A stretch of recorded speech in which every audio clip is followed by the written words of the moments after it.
سب سے پہلے دعا کر لے پاکستان کے حق میں. 3 سالوں سے جو پاکستان کی کرکٹ کے ساتھ حال ہو رہا ہے اور پاکستان کرکٹر نے جو پاکستان کا حال کیا ہوا ہے وہ دعاؤں پہ ہی چل رہا ہے. اب یہ دعا کرنی ہے کہ پاکستان ہارے نہیں, یہ دعا نہیں کرنی. اب یہ دعا کرنی ہے کہ اللہ کرے بارش ہو جائے, کیونکہ ان پلیئرز کے ساتھ جو توقعات ہیں اور جو لوگوں کو بھروسہ ہے, جو پاکستانیوں کو یقین ہے, وہ ہمیں نظر آ رہا ہے کہ انہوں نے کیا پروگریس دکھانی ہے. اب بس یہی دعا کریں کہ اللہ کرے بارش ہو جائے اور 5ویں دن کا جو کھیل ہے وہ نہ ہو, اور بنگلہ دیش اور پاکستان کے اگینسٹ جو ٹیسٹ سیریز چل رہی ہے وہ 1-0 سے بنگلہ دیش جیت کے چلے جائے, نہ کہ 2-0 سے جیت کے چلے جائے. اب پاکستان کا جو انٹینٹ ہے, جو زیادہ تر کرکٹرز اور جو سپورٹس کے اوپر انالیسس کرتے ہیں, وہ بار بار ایک ہی بات کرتے ہیں کہ ان میں سارا کچھ ہے, وہ ٹیلنٹ ہے, وہ گراس روٹ لیول سے لے کے کہاں تک یہ پہنچتے ہیں. جب یہاں پہ پہنچتے ہیں پتہ نہیں ان کو کیا بیماری لگ جاتی ہے, ان کا وہ انٹینٹ ہی نہیں ہوتا. اب دیکھیں آج 4تھ ڈے جو تھا پاکستان اور بنگلہ دیش کے اگینسٹ جو ٹیسٹ میچ چل رہا ہے اس میں, تو جب بنگال ٹائیگرز کو 185 کا ٹارگٹ ملا تو انہوں نے آتے ہی مار دھاڑ والی کرکٹ کی. ان کو پتہ ہے کہ ایک تو ویدر کی سچویشن ایسی ہے, اور جو شادمان اور ذاکر نے جو کھیلا وہاں سے ان کا انٹینٹ جو سمجھ آیا کہ بھائی وہ کھیلنے کے لیے نہیں ہے, وہ جیتنے کے لیے آیا. اور وہ انٹینٹ جو آج کل کے میچ میں, کل کے دن جو آخری دن ہے, اس حوالے سے بھی بہت زیادہ امپورٹنٹ رول پلے کرے گا. اور پاکستانی بولرز کو ایک میسج دے دیا کہ وہ کل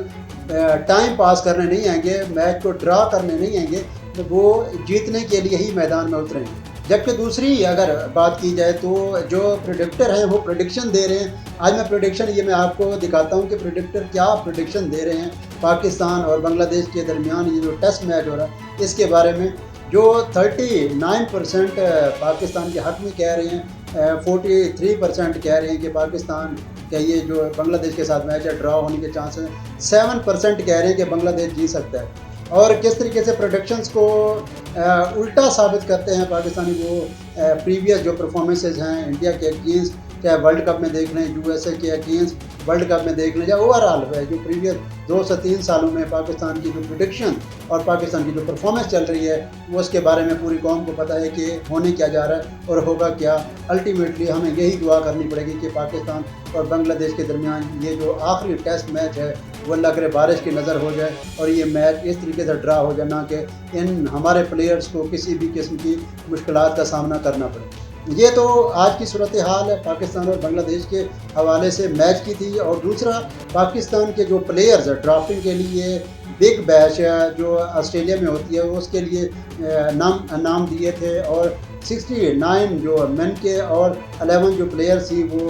وومن کے لیے دیے تھے بگ بیش کے لیے. تو وہاں پہ جو پاکستان کے لیے بہت زیادہ الارمنگ جو سچویشن ہے وہ اب نظر آنا شروع ہو گئی ہے کہ جو پریمیئر لیگز ہیں, جو دوسری لیگز ہیں, جو پرائیویٹ لیگز ہیں, جو کسی نیشنل لیگز ہیں, اس میں بھی پاکستانی پلیئرز کو کیا امپورٹنس دی جا رہی ہے. یہ اس کا منہ بولتا ثبوت ہے کہ بگ بیش میں جہاں پہ پاکستانی راج کرتے تھے آج انہوں نے لینا تک انکار کر دیا. صرف ایک پلیئر کو لیا گیا ہے, وہ بھی اسامہ میر. وہ کس وجہ سے لیا گیا اس بارے میں بھی میں آپ کو ڈیٹیل میں آگے چل کے بتاؤں گا. اور دوسرا جو ویمن میں ہیں ان میں بھی کوئی پلیئر سلیکٹ نہیں ہوئی, تو اس کے بارے میں ڈیٹیل میں آپ کو بتاتا چلوں کہ 49 پلیئرز ورلڈ میں انہوں نے لینے تھے بگ بیش کے لیے اوورسیز پلیئرز کو, جس میں پاکستانیوں نے ڈرافٹنگ کے لیے 69 جو تھے وہ مین تھے اور 11 جو تھی وہ وومن تھی پلیئرز جن کو ڈرافٹنگ کے لیے نام دیے گئے تھے پاکستان کی طرف سے. تو ان میں سے صرف اسامہ میر کا ہی نام آیا ہے اس سلیکشن میں اور ڈرافٹنگ میں, اور اس کے لیے بھی ایک شرط رکھی گئی ہے کہ وہ 3rd راؤنڈ میں ہی اپنی ٹیم کو جوائن کر پائیں گے, ادروائز کوئی بھی پاکستانی سلیکٹ ہونے میں ناکام ہوا ہے. یہ اس بات کا منہ بولتا ثبوت ہے جو پاکستان کی کرکٹ اور جو ان کی پرفارمنسز چل رہی ہیں وہ آگے لیگز میں بھی ان کو کافی ڈیمیج کر رہی ہیں اور کوئی پلیئر دوسرا سلیکٹ نہیں ہوا.